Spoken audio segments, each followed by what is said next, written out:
होती त्याच्यामध्ये. यंदा म्हणजे सगळं हेच गेलं, इगिनच पडलं. तूर आली भारी, 4-5 पोते तुरी होत होत्या, पण ती रोगान चकत गेलं, काहीच नाही राहिलं. आणि रोह्यानं खाल्ली, रोज राखून राहून शेतात. आता कसं घडावं काय घडलं नाही ना. 4 खेप तर फवारणी केली. मग आता काय इलाज करावा, हे आम्हाला काही मदत करायला पाहिजेत, आपल्याला काही मिळायला पाहिजेत. वसूल तरी काय व्हायला पाहिजेत ना.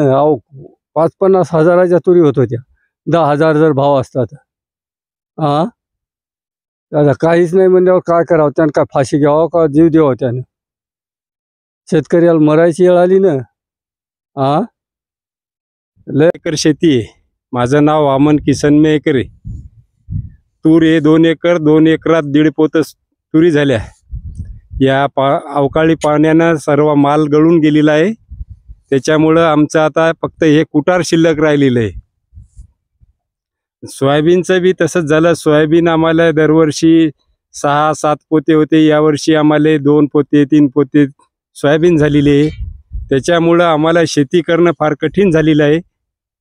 मी उदरनिर्वाह कसा करायचा ह्योच प्रश्न आमच्या समोर पडलेला आहे.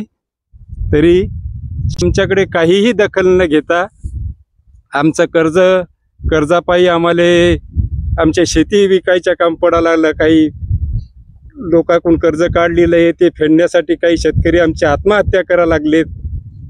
याची दखल घ्यावं आणि पीक विमा कर्जमाफी ही आम्हाला देण्यात यावं.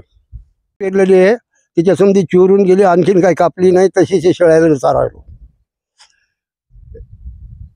सुरुवातीला समजा चिरून गेली, शेंग नाही राहिली, तिला काहीच नाही राहिलं. पहिले त्याला अर्धा पोतं 1 पोतं 2 पोते व्हायला लागले. तर